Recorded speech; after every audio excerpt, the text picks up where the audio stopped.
This is Joy of Heaven, Saint of the Day for November 17th, as we celebrate the feast of Saint Elizabeth of Hungary's Day. Saint Elizabeth of Hungary was part of a royal family. However, her status did not make her look down on the poor. In fact, she devoted her life to serving the poor. She is celebrated today for her extreme devotion to God by serving His people. Saint Elizabeth of Hungary has a quality most other saints don't share. She was royalty. Not only was she the daughter of the king, she was also literally the daughter of an earthly king. Saint Elizabeth was born in Hungary in 1207. Her father was the King of Hungary. As royalty, Saint Elizabeth's call to married life was determined early on. Her marriage to Ludwig IV of Thuringia was decided when she was only 4 years old. As a royal, Saint Elizabeth was able to receive an education. This was rare for females of the time, but her status allowed it. At the age of 6, tragedy struck. Saint Elizabeth's mother was murdered. Many children would have turned from God in anger through such tragic loss. Saint Elizabeth instead found comfort for her loss in prayer. She and Ludwig were married in 1221 and had a loving marriage. They had 3 children together. Saint Elizabeth's royal status continued into marriage. Her husband was a Thuringian ruler. She longed for simplicity, however. She wanted to simply live a quiet life with her family and devote herself to serving the poor. Ludwig realized this desire and allowed her to continue her charitable work. She spent a lot of her time praying and ministering to the poor of her area.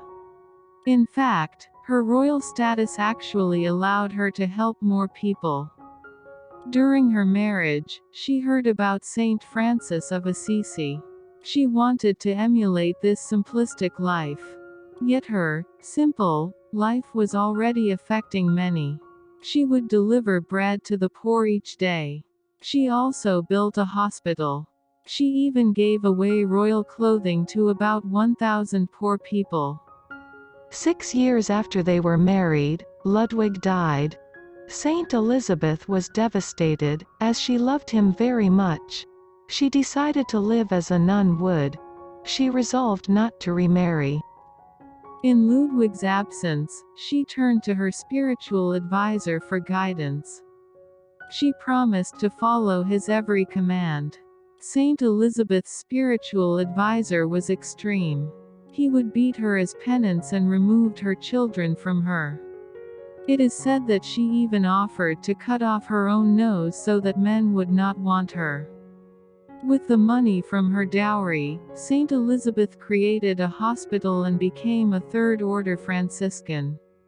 She continued to serve the poor tirelessly until her death at the age of 24 in 1231.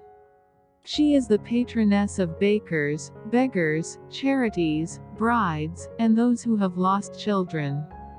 Saint Elizabeth of Hungary's feast day is on November 17th. Chances are, you have something in common with Saint Elizabeth of Hungary. She was a wife, mother, third-order religious, and lover of the poor. As such, she is a great intercessor for all who lead a busy life. As the patron saint of bakers, the Saint Elizabeth of Hungary novena is a perfect choice for all those who love to cook or bake. She can encourage you how to use your unique talents to serve the Lord. She is also the patron saint of beggars and charities. If you are passionate about advocating for charities and helping others, you will find great inspiration in Saint Elizabeth's example and intercession. All those in healthcare may also find Saint Elizabeth a great example of compassion care. Though she is not an official patron, she did found 2 hospitals and cared for the poor and sick throughout her life. Finally, Saint Elizabeth is also the patron saint of brides and those who have lost children. Perhaps you could pray this novena to intercede on behalf of a bride-to-be or to ask for comfort for someone who has recently suffered the death of a child. Thank you.